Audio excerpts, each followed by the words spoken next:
6월 25일 목요 새벽을 하나님께 올리겠습니다. 하나님 말씀 받겠습니다. 이 복된 시간 우리에게 주시는 하나님의 말씀은 열왕기상 7장 1절부터 8절까지 말씀입니다. 열왕기상 7장 1절부터 8절까지 구약성경 521쪽에 있습니다. 말씀의 제목은 바로의 딸을 위하여입니다. 열왕기상 7장 1절부터 8절까지 제가 봉독하겠습니다. 솔로몬이 자기의 왕궁을 13년 동안 건축하여 그 전부를 준공하니라. 그가 레바논 나무로 왕궁을 지었으니 길이가 100규빗이요 너비가 50규빗이요 높이가 30규빗이라.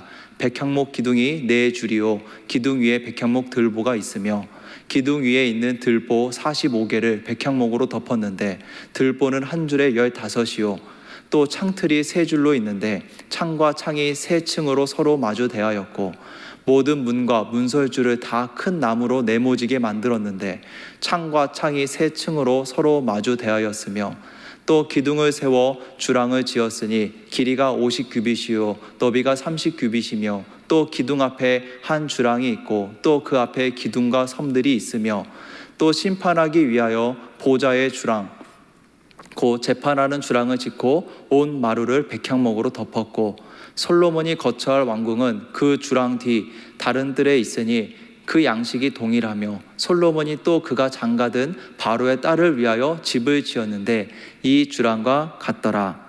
아멘. 사랑합니다. 천장지제 괴자의혈이라는 말이 있습니다.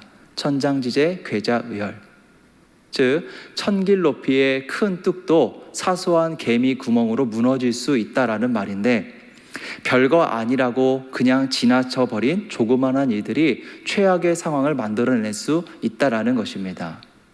한번 생각해 보겠습니다. 여러분, 우리의 신앙을, 우리의 삶을 무너뜨리는 개미굴은 무엇일까요? 오늘 본문을 보면서 묵상하면서 문득 그냥 이 말이 생각이 났습니다. 내 삶을 무너뜨리는 개미굴이 무엇이 있을까? 너무나도 평범해 보이고 사소해 보이는데, 아무런 문제가 없어 보이는데 내 삶을 혹시라도 그 안에 무너뜨리는 무언가가 있지 않을까, 내 신앙을 무너뜨리는 어떠한 개미굴이 있지는 않을까라는 생각을 해보았습니다. 오늘 본문을 보면 눈에 띄는 본문이 있습니다.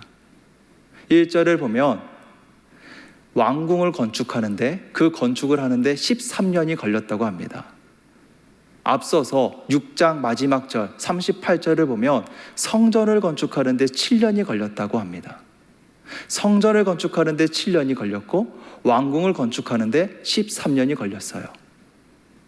우리가 보고 있는 이 한글 성경으로는 1절 앞에 어떠한 접속사가 보이지는 않지만 영어 성경으로 보면 그러나라는 부정적인 시각으로 시작을 합니다. 그러나, 불안한 시작이죠. 성전 건축은 7년, 왕궁 건축은 13년입니다. 규모는, 왕궁의 규모는 성전의 약 2배 정도 더 큰 규모로 지어졌습니다. 내부를 보면 당시 최고의 건축 자재인 레바논의 백향목으로 도배를 했습니다. 또한 안과 밖을 최고급 돌을 사용하여서 이제 건축을 하였고, 성전 안뜰과 주랑에 있는 모든 것이 동일한 장식품으로 치장했다라고 합니다.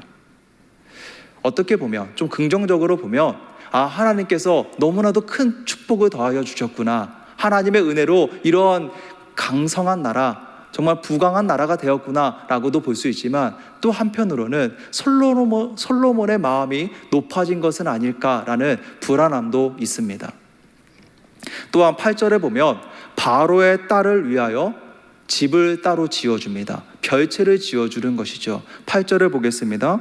솔로몬이 거처할 왕궁은 그 주랑 뒤 다른 뜰에 있으니 그 양식이 동일하며 솔로몬이 또 그가 장가든 바로의 딸을 위하여 집을 지었는데 이 주랑과 같더라. 아멘. 오늘 본문을 보면 바로의 딸을 위하여 집을 지었다로만 이야기하면서 다소 부정적인 뉘앙스를 강하게 풍기지만, 솔로몬이 이 따로 집을 지어준 이유에 대해서 역대기에 가면 분명한 이유가 이렇게 나옵니다. 역대하 8장 11절에 나오는데요. 솔로몬이 바로의 딸을 데리고 다윗성에서부터 그를 위하여 건축한 왕궁에 이르러 이르되 내 아내가 이스라엘 왕 다윗의 왕궁에 살지 못하리니 이는 여호와의 궤가 이른 곳은 다 거룩함이니라 하였더라. 아멘. 즉 솔로몬이 바로의 딸을 위하여 별채를 지어준 것은 바로의 딸 때문에 하나님을 저버린 것이 아니라 오히려 하나님을 향한 경외함에서 비롯된 것이고, 신앙인으로서 그리고 남편으로서의 모습을 지키기 위한 것으로 볼 수가 있습니다. 또한 하나님을 향한 솔로몬의 마음, 지금 여기까지 현재까지의 그 솔로몬의 마음을 엿볼 수 있는 구절이 있는데 21절에 가면 성전을 건축하면서 두 기둥을 세웠는데 그 두 기둥의 이름이 야긴과 보아스입니다. 많이 들어보신 단어죠. 야긴과 보아스. 야긴은 그가 세우셨다라는 뜻이고 보아스는 그 안에 능력이 있다라는 뜻입니다. 이스라엘은 하나님이 세우신 나라입니다. 그 안에 하나님의 능력이 있습니다. 즉 합쳐보면 하나님의 능력으로 하나님이 세우신 나라가 이스라엘입니다. 성전 건축과 왕궁을 건축하는 이 표면적인 모습들을 보면 하나님께서 그 이스라엘을 얼마나 강성하게 하셨는지, 얼마나 부강하게 하셨는지를 볼 수가 있습니다. 제대로 된 땅 하나 없던 그 이스라엘을 하나님이 부강하게 하신 것이죠. 누구의 능력으로? 하나님의 능력으로 세우셨습니다.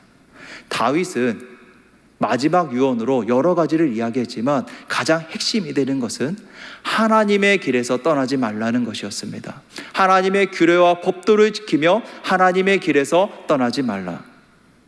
하나님께서 솔로몬이 다스리는 이스라엘에 평안을 주셨습니다. 솔로몬에게 지혜와 총명을 더하여 주셨습니다. 야긴과 보아스는 단순히 기둥의 이름이 아니라 그 자신의, 솔로몬 자신의 신앙의 고백이라고 할 수 있는 것이죠. 그러나 우리는 또 한 가지를 보아야 합니다. 지금 이 순간에 개미굴이 있습니다. 성전 건축과 왕궁을 건축하면서 하나님이 약속하신 대로 이루어 가시는 그 역사를 바라보며 너무나도 감격적인 순간이에요. 그런데 그 안에 개미굴이 있습니다. 너무나도 큰 은혜를 받았던 솔로몬이 몰락하고 이스라엘이 몰락하게 되는 개미굴이 있어요. 여러분, 우리의 인생은 은혜로 시작해서 은혜로 끝나는 인생이 되기를 소망합니다. 야긴과 보아스를 고백했던 솔로몬은 후에 자신이 받은 평안과 지혜와 총명이 개미굴이 되었습니다. 하나님을 의지해야 될 자가, 하나님의 길에서 떠나지 말아야 될 자가 자신의 지혜를 의지하게 됩니다. 이방 여인을 향한 사랑과 배려가 개미굴이 되었습니다. 여러분, 뒤에 가면 솔로몬이 하나님을 저버리고 하나님을 떠나고 이방 여인들을 사랑하는 모습이 나옵니다. 그 사랑으로, 이방 여인들을 향한 사랑으로 그는 하나님을 떠났고 우상이 이스라엘에 들어오게 되었습니다. 우상의 나라가 되어버리게 됩니다. 사소한 것이라 여기던 것에서 야긴과 보아스가 흔들렸습니다. 그의 신앙이 무너졌습니다. 성전이 무너졌고 이스라엘이 무너졌습니다. 사랑하는 성도 여러분, 우리의 신앙이, 삶이 야긴과 보아스라는 기둥으로, 그 고백으로 든든하게 세워지기를 소망합니다. 개미가 파고 들어올 수 있어요. 내가 사소하게 여기는 것으로, 자신만만하게 여기는 것으로, 또는 연약하게 여기는 것으로, 연약하다고 생각하는 것으로 개미는 파고들 수 있습니다. 여러분, 다시 한번 생각해 보겠습니다. 우리의 신앙을, 삶을 흔드는, 삶을 무너지게 만들려 하는 개미굴은 무엇일까요? 하나님의 말씀은 부족하고 허물 많은 나 자신을 돌아보게 합니다.